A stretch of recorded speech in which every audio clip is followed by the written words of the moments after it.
is my Fitbit yelling at me? What do you want? I think it counts all of this wild gesturing as exercise. It's been a while since we caught up with a crafter's log, and I have been on an absolute finishing spree. So no long intro here, this is absolutely everything I made in spooky season 2023.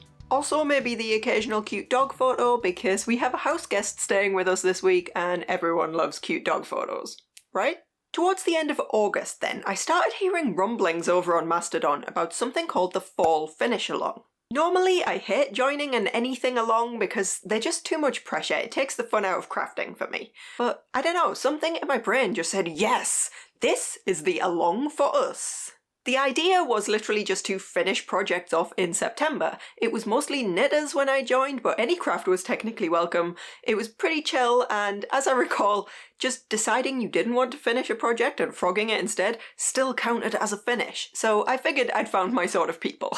So I made 4 pledges for September. Finish the socks that I'd cast on to knit on our cruise, also finish my Justina jumper, which was almost a year-old whip at this point, stitch up October's Ko-fi member cross-stitch pattern, and order fabric for Dave's Halloween shirt, which totally counts as a project because he had very specific fabric requirements and finding something he was gonna love would be a whole thing. There were other things I was working on, but I didn't want to publicly commit to too much because as you may have heard by now, we had quite a disrupted September, so this list seemed manageable. On September 1st, I was due to put out the monthly free pattern for Ko-fi members, and despite having one all prepared and ready to go, my newfound obsession with cruises meant that I scrapped all of that and started something completely new at the last minute. So the morning of September 1st, I was putting in the last few stitches on the sample piece and taking photos and whatnot. Because there's nothing like taking it down to the absolute wire, right? This is Sunset at Sea. It reminds me of all the time we spent hanging out on the promenade deck and just taking it all in, and yes, now I have made myself sad about cruises again. I miss cruising so much. If anybody out there wants to sponsor me to go on a knitting cruise or something, I'm just saying we can probably come to some kind of an arrangement. Since it was so last minute, I didn't FFO this and I just stuck a hoop over it for the photos, which, you know what, that's good enough. But it does mean I need to decide what to do with this at some point. Onto the ever-growing pile of unfinished finishes it goes. The first fall finish along project that I managed to complete was actually the socks. And that makes sense because again I hadn't really come down from the cruising high yet, and these were, in my mind at least, my cruise socks. The yarn is the star of the show here, and it's actually yarn that I was given as a gift in a Reddit craft exchange. Remember ages ago when I made those dodgy air-dry clay balls with the custom art stamped into them? That was the craft exchange, and I got this merino nylon sock yarn hand-dyed very vibrantly in all of my favourite colours. I needed something small to take cruising, and socks are always my go-to in such situations. So I decided to just pick a sock pattern that I already know I like and see what the weird yarn wanted to do.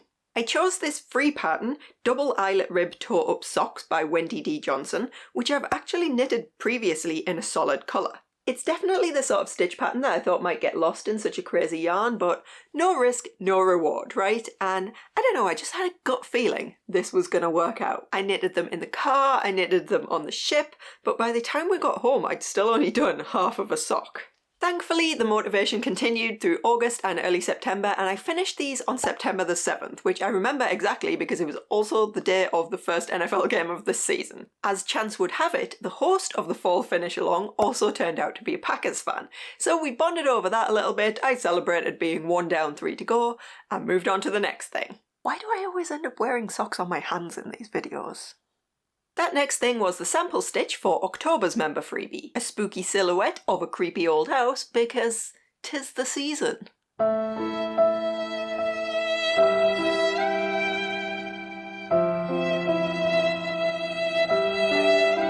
a whole lot to say about this, mostly I was just happy to have it done in time, but it does mark a couple of firsts for me. I made a video last year about different kinds of cross-stitch fabrics, and by way of demonstration I invested in a lucky dip of 36 count linens and even weaves. One of those linens just happened to be the perfect Halloween orange. So yeah, this was my first time stitching on linen of any kind, and it was also my first time on 36 count. I really like how it looks. I'm always a little bit jealous of floss tubers showing off their high count fabrics, and yeah, I feel pretty fancy.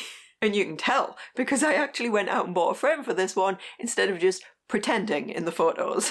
Stitching with all black was fine during the day, but it was a little bit tricksy at night. I'm really glad for all of the comments on my cross-stitch accessories video that let me know a neck light was totally worth investing in, because yeah, I have to agree.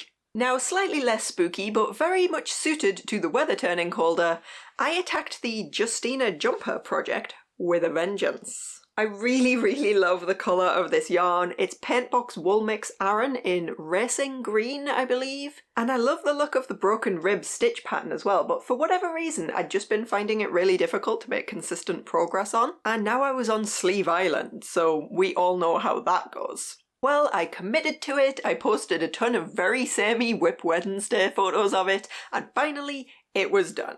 I reported in time for the end of the fall finish along, but admittedly it did take me about another 3 weeks to actually block it into the intended more relaxed fit. Such is life. This is an interesting one because if you look at the model pictures for the pattern, it's definitely supposed to be a lot chunkier than my version. That's because the pattern called for, I think it was a 10mm needle, and the biggest I had at the time was an 8. So naturally, instead of going out and just buying a 10mm needle, I worked out that I could make the extra large size of the pattern in my smaller gauge and it would all work out. Which did get me a few skeptical comments when I floated this idea on Mastodon last year, but you have a little faith, that's all I'll say. Of course, I did end up buying the bigger needles anyway for another project, only about 3 months later, but again, such is life. I am really happy with how this turned out, and the only thing that bothers me is the thing that I was worried about from the very start, which is that this yarn is 50-50 wool and acrylic, and yeah, I'm just not the best at wearing wool, especially around my neck, so it's a little itchy. I still think it was worth it, but ask me again in another year and we'll see. So the only thing outstanding on my list of pledges was to order the fabric for Dave's Halloween shirt. And I did manage that, but I'll tell you all about it when we get to the making part, which of course happened in October. The fall finish along was technically over, but I joined a group of rebels in keeping the finish vibes going for another month. I didn't make an official list of pledges this time round, but I did have an idea in my mind. Of course, my plans for the month were immediately derailed by technical issues, so to apologise for being the worst video creator ever, I spent a whole day designing and stitching up this little Blackwork doodle freebie, which is available over in my Ko-fi shop. This wasn't planned, but it did make me feel like I'd achieved something and maybe wasn't the absolute worst after all. Pro tip to anyone else who loves Blackwork: Procreate on the iPad is the absolute best way I have found to design this stuff. It is so easy. Next up then, and somewhat less seasonally appropriate than most other things in this video, I finally managed to finish my Ocean Wonder kit from Caterpillar Cross Stitch. You may remember I got this subscription box kit back in May, and I'd been holding on to it because being sea-themed, it seemed like a suitable project for our cruise. But it turned out you don't really get much cross-stitch time on a cruise, so I'd spent the next couple months slowly but surely working on it when I got chance, and I was so relieved to call this complete. It's all very adorable, I don't need to tell you that. But I think my favourites are the little turtle and the seahorse, although I stitched the seahorse first of all, so I don't know, maybe I'm just biased towards him. In this process though, I have to say I discovered that I'm just not the biggest fan of stitching from kits. Don't get me wrong, it's very handy to have everything provided and there was nothing wrong with the kit, it was a great example, but yeah, it's just not for me. I think ultimately I have my system down for kitting up projects and I just fear change. But you gotta try it to find this stuff out, right? I will say as well, up to like 2/3 of the way through this, I was making a real effort to keep the back tidy and I was so proud of myself. This might not look like much of an achievement, but normally my backs are a disaster. But then I got to all of these isolated stitches like the orange bits on the octopus and the bits and pieces on the whale, and let's just remember it how it was when it was 2/3 through. That's all I'll say about that. Not really sure what to do with this one. It's a round design, so it'd look good in a decorated hoop of some kind, but I cannot think about that right now, so yes, you guessed it. Into the unfinished finishes pile it goes. I think my next finish was my Halloween socks. These were cast on last September with a view to having them done for last Halloween, but I remember I got one sock complete, and honestly I just wasn't that keen on it. The pattern is Aquaphobia Socks by Crystal Flanagan, which consists of a slip stitch pattern used to break up self-striping yarns and a small cable down each side. The yarn was the one you can see on the left here. It's called Purple Pumpkin and it was by a local dyer, Bellwether Yarns. I picked that one up as a souvenir on a trip to Leeds all the way back in 2021.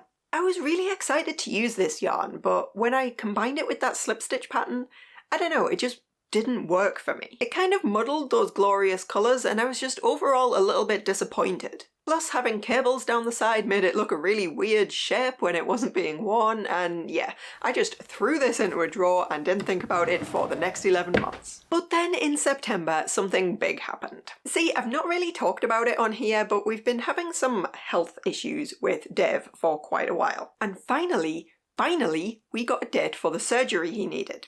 It was exciting, but it was also kind of terrifying. I'd already finished those blue and green socks, but I knew I would need something to keep me occupied on the night. So I dug that first sock back out of its drawer, intending to frog it and make something new, and you can see where this is going.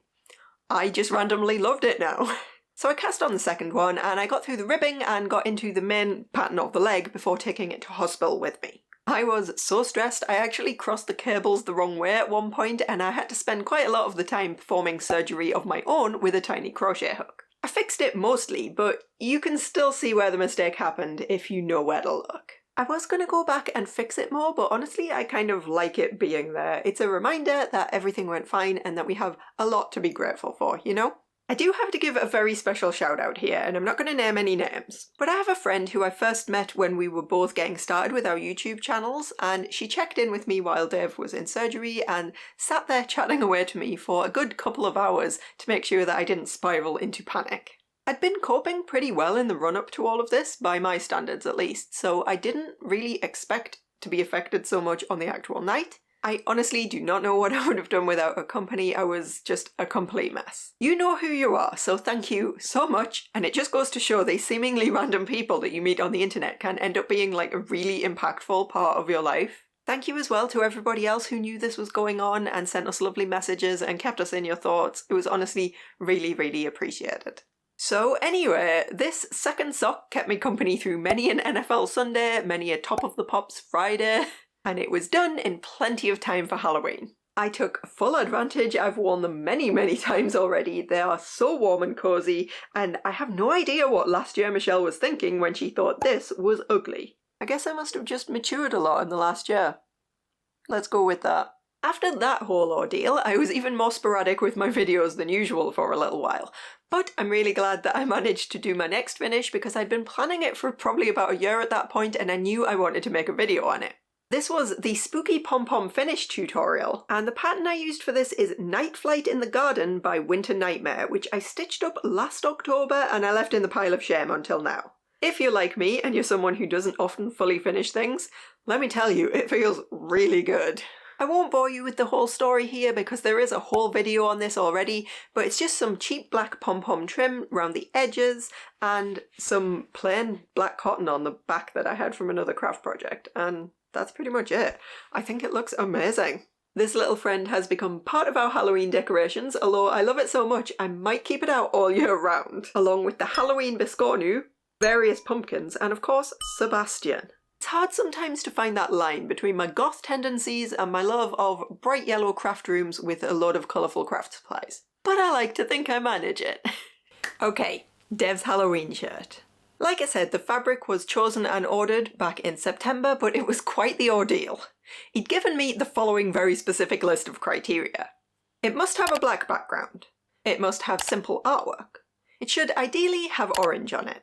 And it must be the sort of shirt that Jay from Red Letter Media would wear, and this is specifically the picture that he sent me to give me an idea of what that means. So I started shopping all the way back in August and I thought, how hard can it possibly be? We are heading into spooky season, there's going to be Halloween fabric everywhere. Yeah, well, it turned out there were Halloween fabrics everywhere, but literally nothing I could find actually fit these criteria, and I was really starting to panic until I found this print on Spoonflower. At which point I was still panicking, but now it was due to the cost and the fact that I'd heard bad things about darker prints from Spoonflower. Normally, you know me, I would never even consider anything this expensive, but with everything he's been through this year, I thought, this poor lad deserves a treat.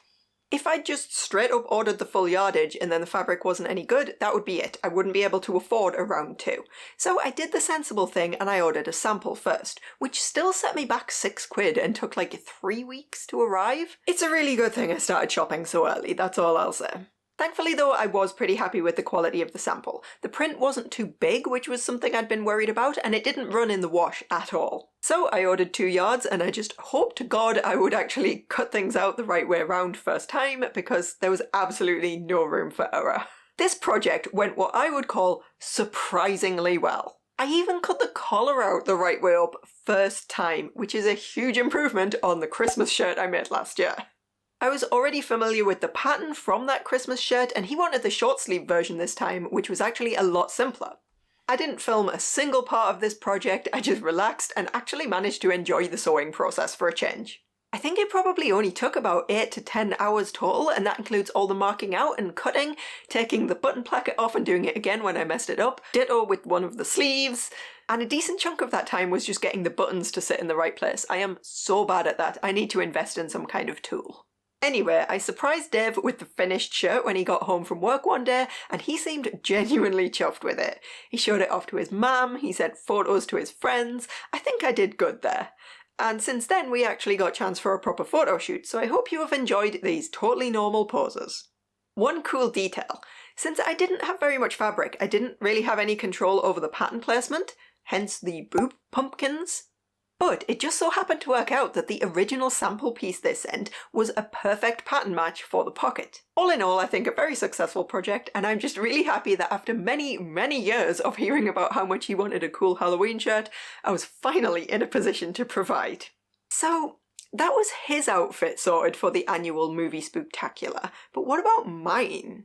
Well, a while back I saw this post over on Lemmy, and I decided this was going to be an easy, quick project for myself. And it was, although I will say the design leaves a little to be desired. There are kind of weird gaps under the armpit, and it's definitely designed for someone with a more straight up and down body than my own. That said, I literally finished it on the day of the spooktacular, so I didn't have a chance to block it, and I'm sure once I do, it'll fit over my hips much better.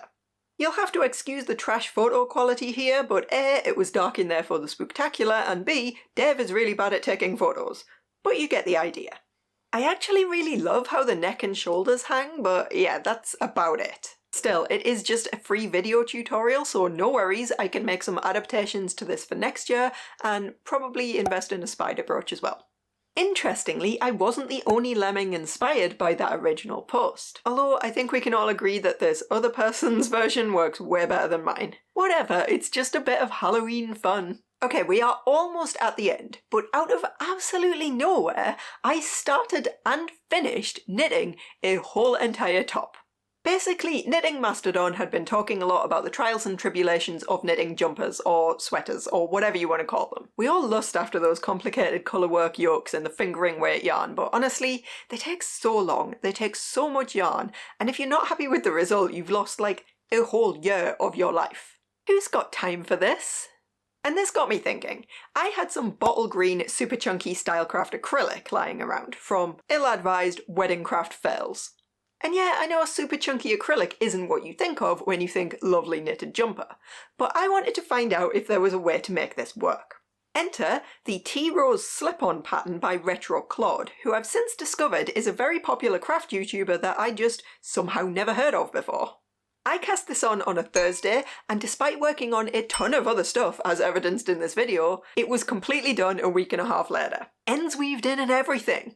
Maybe 10, 12 hours of knitting total? Maybe less actually, now I think about it. Everyone agreed that yes, knitting super chunky is very satisfying and speedy, but there was a lot of doubt about whether it would be something I'd actually want to wear. Would it fit right? Would it make me feel like a whale? Well, I absolutely love the thing. I've worn it outside of the house multiple times already. The Stylecraft yarn is so soft and the whole thing is just extremely cozy. I made a couple of changes. I knitted the torso about 1.5 inches shorter than called for because I have a super short waist, and I also did one less ridge over the shoulders and decreased the sleeves a bit more because of my skinny arms.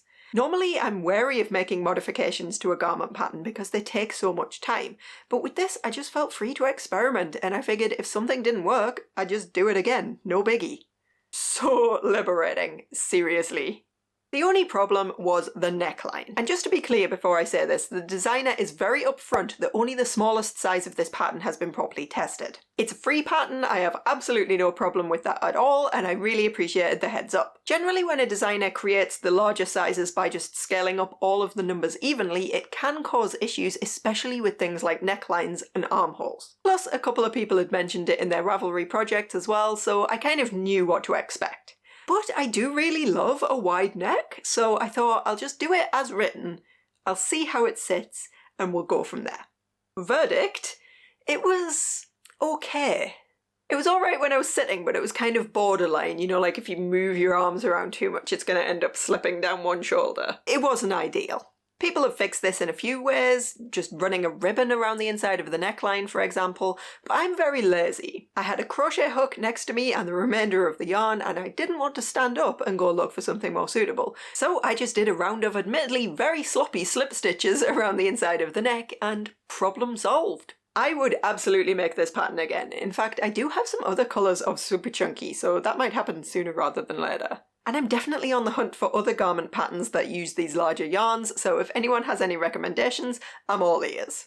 Okay, I can't believe I almost forgot to include this, given how it's the most on-theme thing in this entire video, but last week you saw that I finally, after ages of saying I was going to be brave enough to try it one day, finally stepped up and had a go at a bit of hand embroidery. And honestly, I don't think it went too badly at all. I finished stitching this on a Thursday, and the video about it went up the following Wednesday, at which point I just about managed to get the majority of the feeling back in my thumb. So yeah, I'll definitely be investing in a thimble before I take on any more of this. Thank you for all of the health and safety advice in the comments of that video. This is the Spooky Cabin pattern from Magnus & Quill. If you're looking for a good pattern shop for beginners, I would absolutely 100% recommend. Also, I noticed since that video that their Autumn Cabin pattern is really heavy on those puff stitches that I enjoyed so much, so... Okay, last finish of the day, I promise. A friend asked if I might be able to recreate something a bit like this 40-year-old Scratty doll. And I've never done a doll before, so I put out a call for suitable yarns and patterns on Mastodon. I was absolutely shocked and so happy when skilled detective Molly B turned up the exact vintage knitting pattern that must have been used to create that original. What did we do before the internet, eh? I will say completed dolls are creepy, but work-in-progress dolls are terrifying. Thankfully, it did all come together into something resembling a bit more of a human shape, and it's already been handed over, so these quick snaps are all I can show you. It remains to be seen whether my poor face sewing skills give the poor little girl a lifelong fear of dolls, but I'll report back on that one in a couple years' time. Okay, seriously, I did warn you at the start that I'd finished a lot of stuff, and I think we've covered everything, although to be honest I've lost track a bit, so honestly, who knows. Here's a rapid-fire work-in-progress update, just so we're all caught up. Autumn Stories has been on hiatus partially due to laziness and then later due to a bug in Android 14 that almost lost me about 10,000 stitches worth of progress in Pattern Keeper. Thankfully it all worked out and I can get back on this one soon. Steampunk World Map has made good progress, although the last stopping point left it without New Zealand, which I continue to find hilarious. Some folks in my Discord server decided they wanted a Discworld themed make-along, and who am I to say no? So I've just started stitching Errol the Swamp Dragon and also knitting a pair of Escarina socks. This was the other yarn I considered for those socks. It's actually called Burst, but I'm calling it Octarine because it contains all of the shades in the so-called Colour of Magic. But it was too busy for that pattern, so I'm on the hunt for a simpler sock pattern to show this one off. And there's a half-cut-out red dress just sitting in this pile of fabric that has no official place and keeps being shuffled around the craft room, but the less said about that right now, the better. Really not many active whips at all, but I guess that's what happens after such a big finishing spree. Shout out, as always, to my enablers over on Ko-fi for supporting the channel, but especially to the Stitch Squad. Stitching Liz, Marianne Johnson, Sunny, Candy Riley Pettinger, Laura Sellarts, Rosalie, Enlightened Flamingo, Cross Stitch the Globe, and Shay Condon. I'll be back soon with some more crafty nonsense, so in the meantime, have a brilliant rest of your day and keep making cool stuff. Bye!